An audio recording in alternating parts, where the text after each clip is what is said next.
congelato? Buongiorno ragazzi, con questo straccio tutto di un pezzo bello congelato che abbiamo lasciato fuori qui sul parabrezza vi diamo il buongiorno.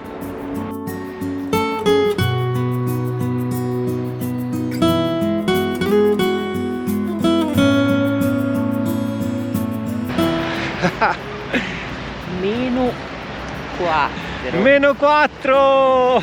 Non so se c'è poco da ridere ragazzi, abbiamo le paresi le paresi facciali. Benvenuti a Konya in questa splendida giornata. C'è da dire che abbiamo scelto una giornata veramente, il periodo lo sappiamo perché qua su siamo sopra i 1000 metri. Non è che si può scegliere tanto, però oggi è proprio vento freddo, cielo coperto, grigio senza sole, meno 4 di temperatura, insomma dobbiamo dire che come scelta è stata abbastanza azzeccata, vero? Sì. Ora vi portiamo a scoprire insieme questa città. O almeno ci proviamo, se non cadiamo giù come birilli. Dai, supportateci ragazzi, supportateci, forza, forza. Mettete mi piace, mettete mi incoraggiamento. Piace.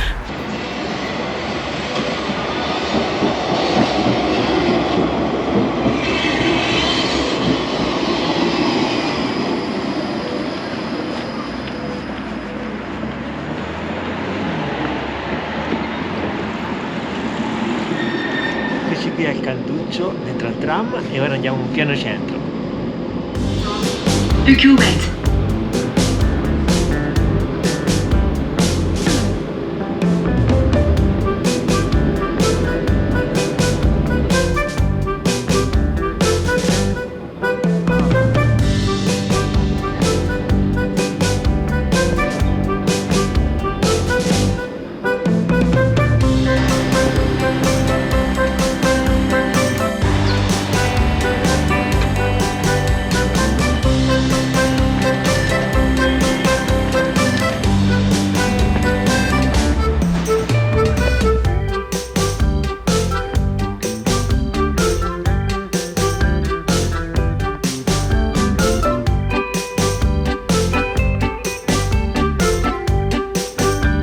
Siamo scesi dal tram e iniziamo il tour della città da questa collina, la collina di Aladin, che è proprio il fulcro, il centro della città. Si trova, come diceva appunto Fede, sopra una collinetta che non è molto alta e che domina un po' tutto il centro città. Città che conta, pensate un po', circa 1,5 milioni di abitanti ad oggi, quindi è piuttosto estesa. Si trova sull'Anatolia. È la città con la provincia più estesa di tutta la Turchia e si trova a circa 1000 metri d'altitudine. E la temperatura infatti stavo dicendo, e questo giustifica un po' anche il freddino bello pungente che abbiamo trovato in questi giorni. Anticamente era nota come Iconium e ha conosciuto anch'essa i periodi greco, romano e bizantino. Divenne la capitale del sultanato selgiukide di Rum nell'XI secolo d.C., in quello che poi fu il periodo più intenso, più florido della città, con molti edifici e palazzi più sontuosi del tempo. A Konya nel 1273 nacque quella che poi di fatto è la confraternita più importante che conosciamo fino ai nostri giorni, che è appunto la confraternita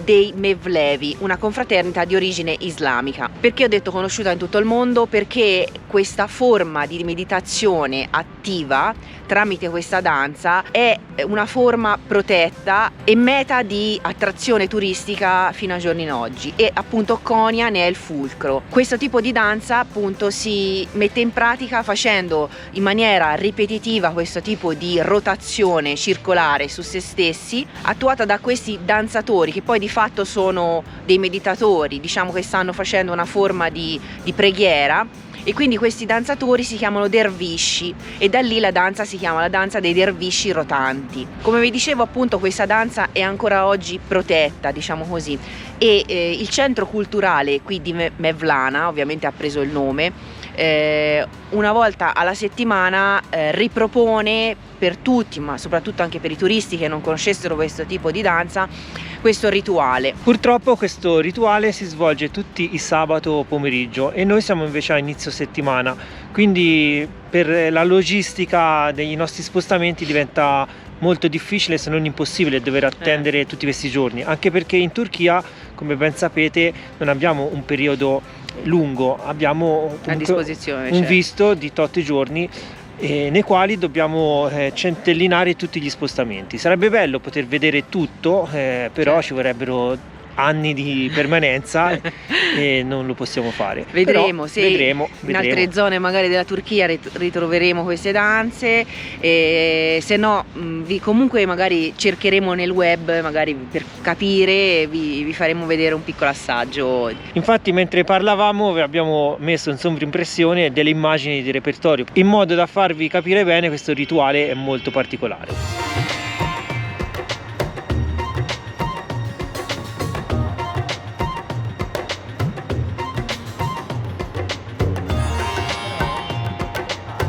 Il parco di Aladin, dove ci troviamo adesso, sorge su una collinetta che è proprio nella parte storica di Konya. Pensate un po', una curiosità, ci sono stati alcuni ritrovamenti che risalgono addirittura all'età del bronzo e testimoniano un'antica, veramente molto antica, presenza dell'essere umano in questa zona. All'interno di questo parco di Aladin sorge l'omonima moschea, che appunto si chiama Aladin Cami, che è la moschea di Aladin.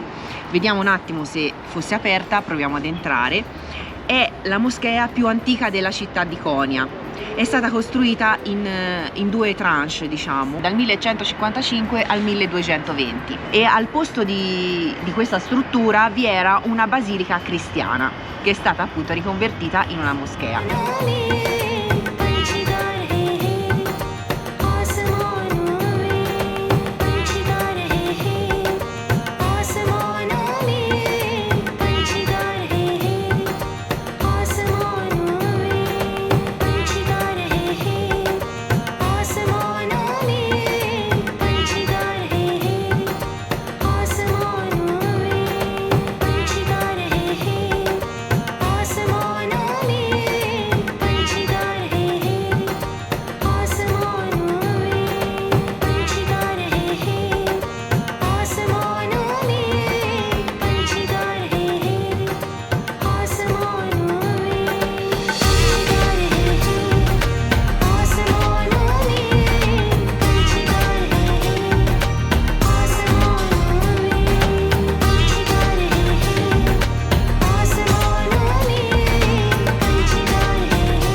Qui all'interno, non so se si vedono, ci sono tutte le tombe dei sultani e quelle con il copricapo hanno un valore più elevato. Questa moschea, ragazzi, è bellissima e poi il Signore ci ha accolto a braccia aperte, ci ha fatto vedere, illustrato le varie parti. Per quanto ce lo possa aver illustrato in turco. Sì, perché lui parlava in turco come se non si capisse e noi sì, ok. Però a gesti ci siamo un po' capiti. Ok, teşekkür.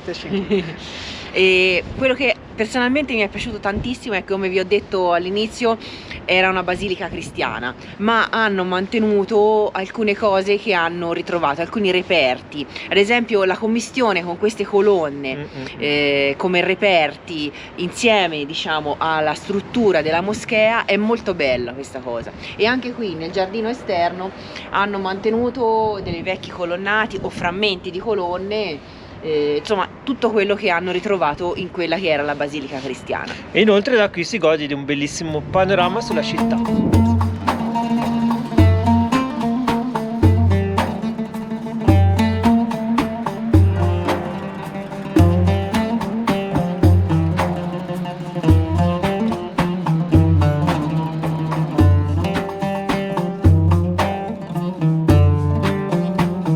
Proseguiamo il nostro tour e nel frattempo è uscito un tiepido solicino che ci scalda o comunque ci dà la parvenza di scaldarci. Tiepido, non pensate chissà cosa.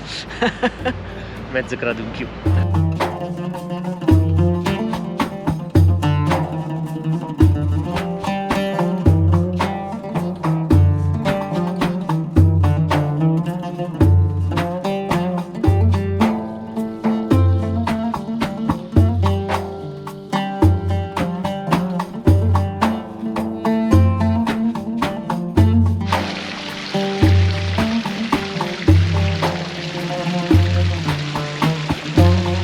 Avete visto tutti i ghiaccioli che ci sono qua sotto? Poi non dite che non è freddo,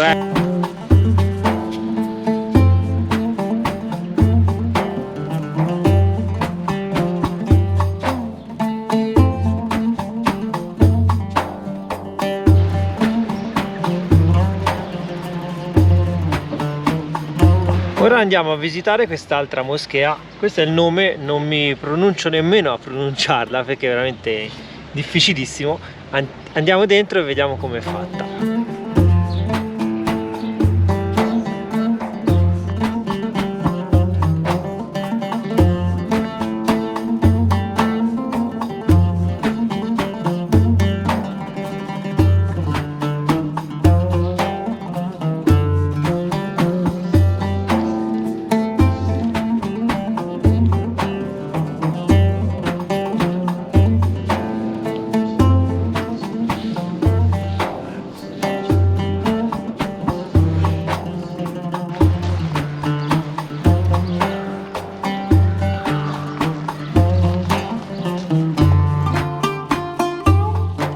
Siamo appena entrati per visitare questa piccola moschea che si trova qui in una delle piazze principali.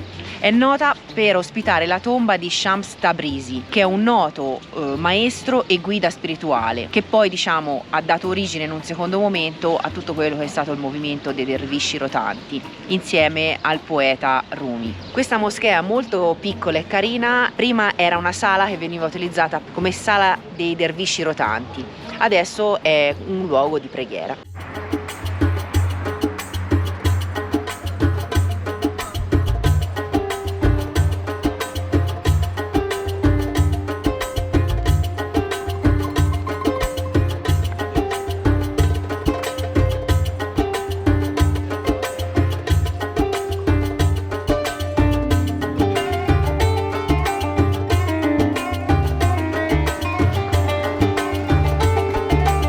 Ora ci perdiamo dentro qualche via interna. Qui ad esempio siamo in una via piena di negozi di gioiellerie, come vedete dalle vetrine che sono tutte dorate.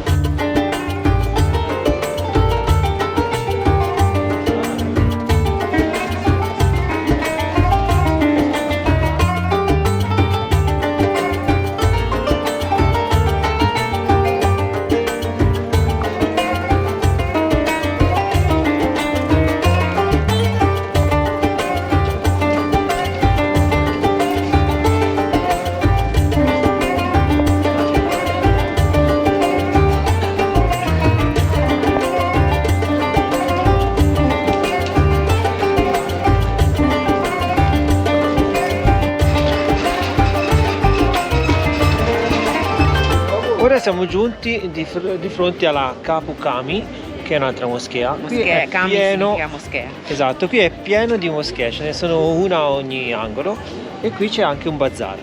Quello più storico, fra queste piccole viette è molto bello passeggiare, insomma, anche se manca il sole.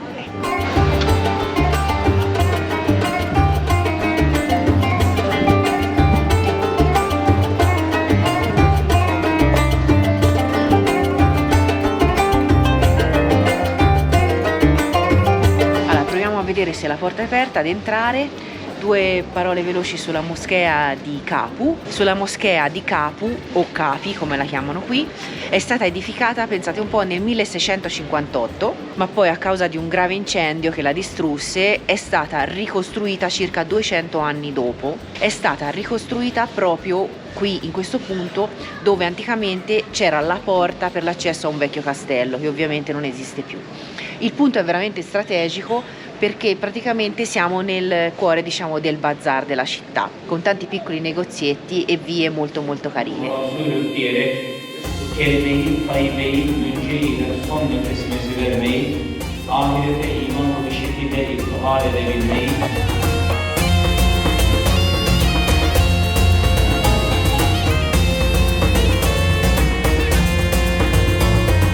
Allora, la moschea era aperta, siamo entrati, c'era il momento della preghiera. È molto interessante assistere a questi momenti di preghiera, ma non vogliamo abusare troppo e disturbare i fedeli, e quindi siamo stati Veramente 2 minuti, giusto per dare un'occhiata. Come ha detto Fede, è molto bella questa moschea, veramente poi è ipnotico un po' questo momento di preghiera, non ci siamo abituati noi e quindi è particolare, ecco.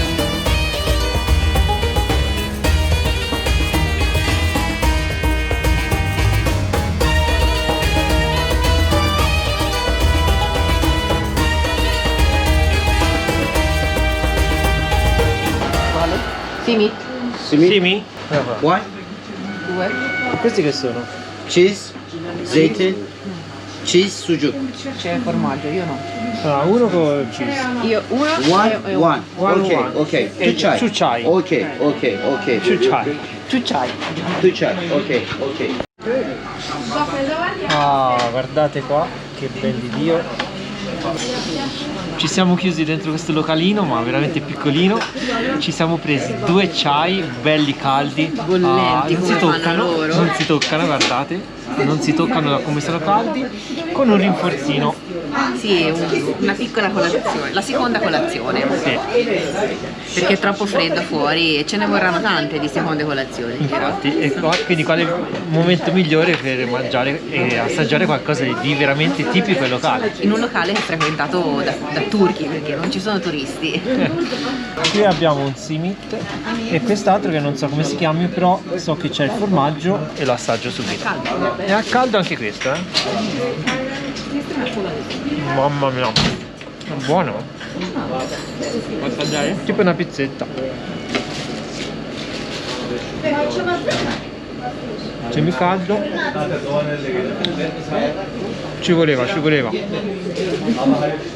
Anche questo è buonissimo.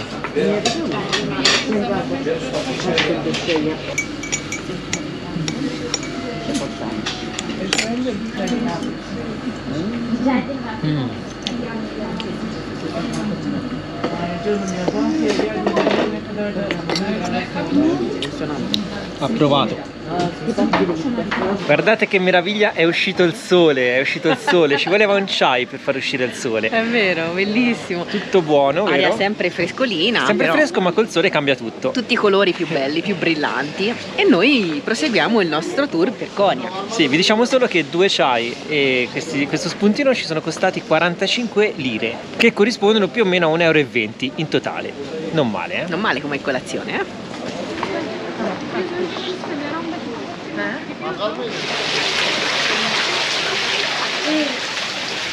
Qui ci sono tutti i fedeli che si lavano i piedi e le mani con questa fontana che ha l'acqua ghiacciata. Ci sono tutti i ghiaccioli, come fanno non si sa. Vedete? Intanto il Signore fa pulizia delle strade. Ha raccolto i cartoni e lo fanno queste persone, sembrano senza tetto. Probabilmente perché gliele pagano, mi sembra una cosa intelligente, perché lo fanno anche della latta e Della plastica. e della plastica. E infatti le strade sono molto pulite.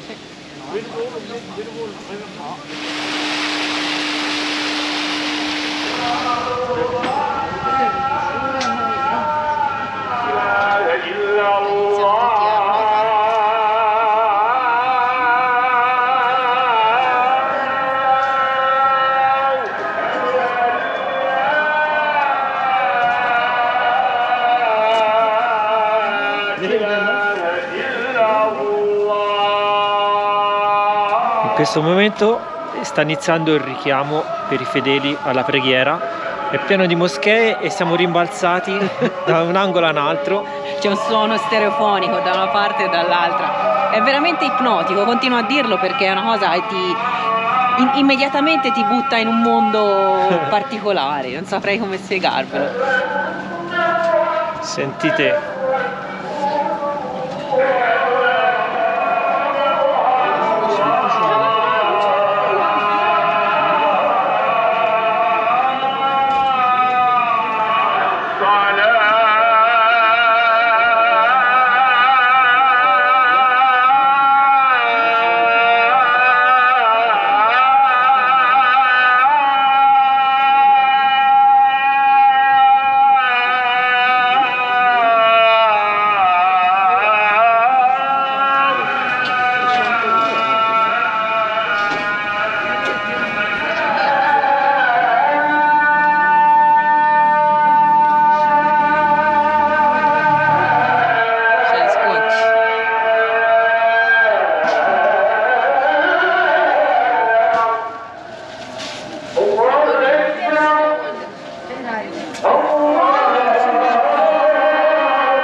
ipnotico, ipnotico.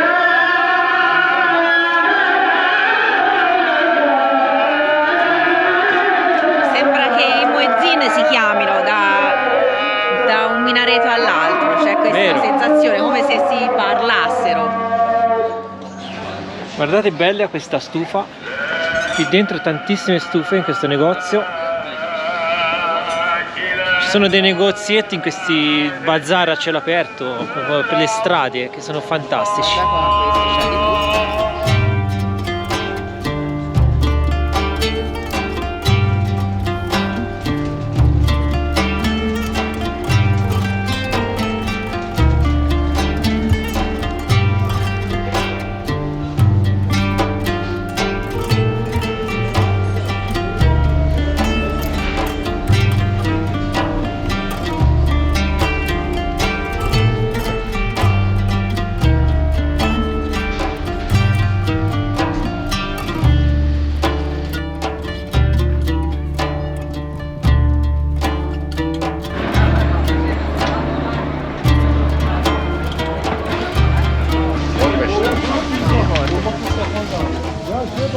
Qui abbiamo anche questa specialità di pane che è molto buona, l'abbiamo già provato, ma stiamo attraversando delle strade veramente dove c'è di tutto.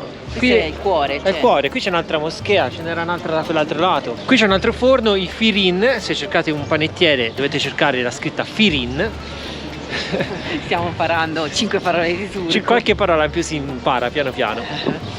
Tutte legate al cibo, poi chissà come mai. Ma poi tra poco faremo anche un bel pranzo, perché quello di prima era solo un aperitivo, era un assaggio. Era la seconda colazione. Era la seconda colazione.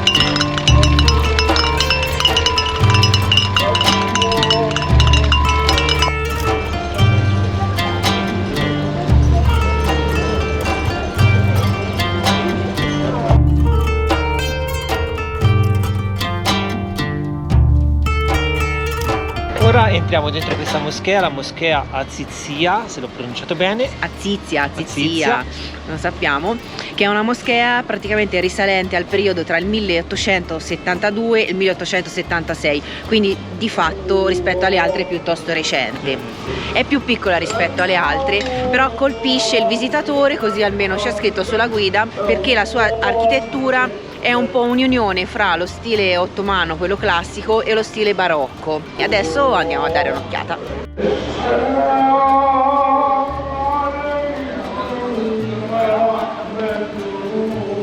تباركت يا ذا الجلال والإكرام.